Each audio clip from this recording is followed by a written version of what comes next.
ശബരിമല സ്വർണ്ണക്കൊള്ളയിൽ അറസ്റ്റിലായ ഉണ്ണികൃഷ്ണൻ പോറ്റിയുമായി തിരുവനന്തപുരം ഈഞ്ചക്കൽ നിന്ന് പ്രത്യേക അന്വേഷണ സംഘം റാന്നിയിലേക്ക് യാത്ര തിരിച്ച് കുറച്ചധികം ദൂരം അവർ പിന്നിട്ട് കഴിഞ്ഞു. ഇന്ന് ഉച്ചയോടെ ഉണ്ണികൃഷ്ണൻ പോറ്റി റാന്നിയിലെ കോടതിയിൽ ഹാജരാക്കാൻ കഴിയുമെന്നാണ് പോലീസിന്റെ പ്രതീക്ഷ. സ്വർണ്ണക്കൊള്ളയിൽ ദേവസ്വം ബോർഡ് ഉദ്യോഗസ്ഥരെ കുരുക്കുന്നതാണ് ഉണ്ണികൃഷ്ണൻ പോറ്റി ക്രൈംബ്രാഞ്ചിന് നൽകിയ മൊഴി.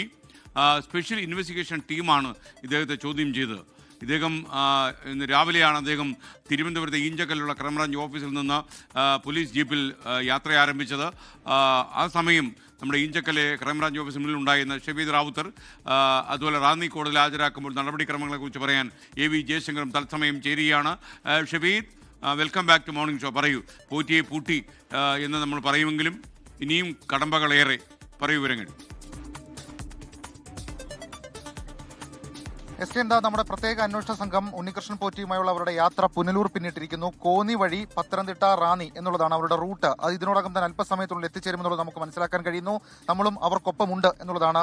നമുക്ക് അല്പസമയത്ത്, അതായത് 12 മണിക്ക് മുന്നേ തന്നെ റാന്നി കോടതിയിൽ ഹാജരാക്കാൻ വേണ്ടിയിട്ടാണ് നിലവിൽ ഇപ്പോൾ അന്വേഷണ സംഘം തീരുമാനിച്ചിരിക്കുന്നത്. അതിന്റെ നീക്കങ്ങളും അവർ നടത്തുന്നുണ്ട്. അതിന്റെ ഭാഗമായിട്ടാണ് ഉണ്ണികൃഷ്ണൻ പോറ്റിയുമായി ക്രൈംബ്രാഞ്ച് ഓഫീസിലെ 10 മണിക്കൂർ, ഈഞ്ചക്കൽ ക്രൈംബ്രാഞ്ച് ഓഫീസിലെ 10 മണിക്കൂർ ചോദ്യം ചെയ്യലിന് ശേഷം രാവിലെ ഏതാണ്ട് ഒരു 9:10 പുറപ്പെട്ടത്.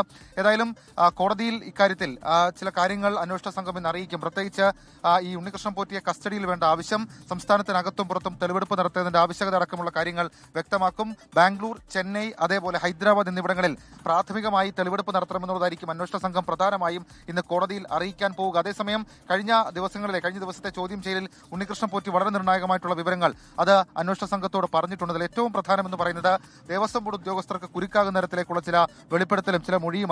അതിലേറ്റവും പ്രധാനം ഈ ഉണ്ണികൃഷ്ണൻ പോറ്റി സ്വർണ്ണപ്പാളികൾ കൊണ്ടുപോകുന്ന അടക്കമുള്ള കാര്യങ്ങളിൽ ദേവസ്വം ബോർഡ് ഉദ്യോഗസ്ഥർക്ക് കൃത്യമായ ധാരണയുണ്ടായിരുന്നു. മാത്രമല്ല, ഈ സ്വർണം കവർച്ച അക്കാര്യത്തിലും ചില ഉദ്യോഗസ്ഥർക്ക് ധാരണയുണ്ടായിരുന്നു എന്നുള്ള മൊഴി ഉണ്ണികൃഷ്ണൻ പോറ്റി ഇപ്പോൾ നൽകിയിട്ടുണ്ട്. അത് നിർണായകമാണ്.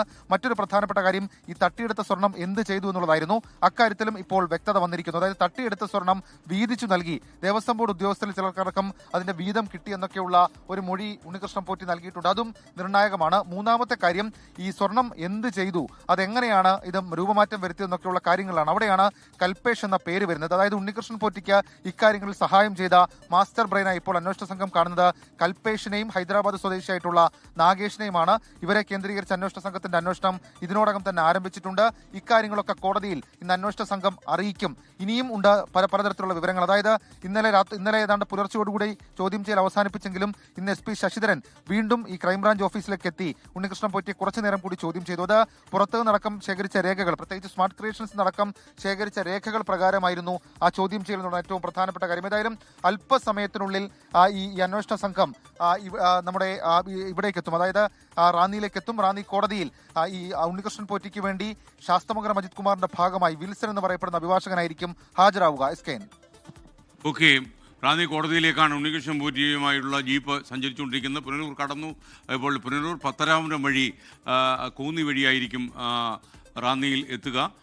ഇപ്പോൾ റാന്നി കോടതിയിലുള്ള നടപടിക്രമങ്ങളെക്കുറിച്ച് പറയാൻ AV ജയശങ്കർ കൂടി നമുക്കൊപ്പം ചേരുകയാണ്. ജയശങ്കർ, പറയൂ. ജയശങ്കർ ഇപ്പോൾ എവിടെയാണ്?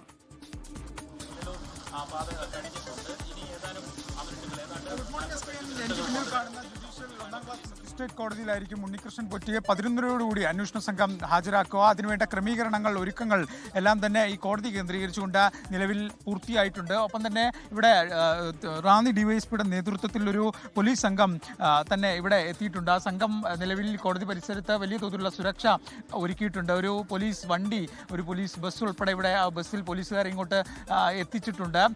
ഒപ്പം തന്നെ ഈ ഉണ്ണികൃഷ്ണൻ പോറ്റിയെ 2 കേസുകളിലും ഇന്ന് ഉണ്ണികൃഷ്ണൻ പോറ്റിയുടെ അറസ്റ്റ് രേഖപ്പെടുത്തിയെന്നാണ് നമുക്ക് നിലവിൽ ലഭ്യമാകുന്ന വിവരം.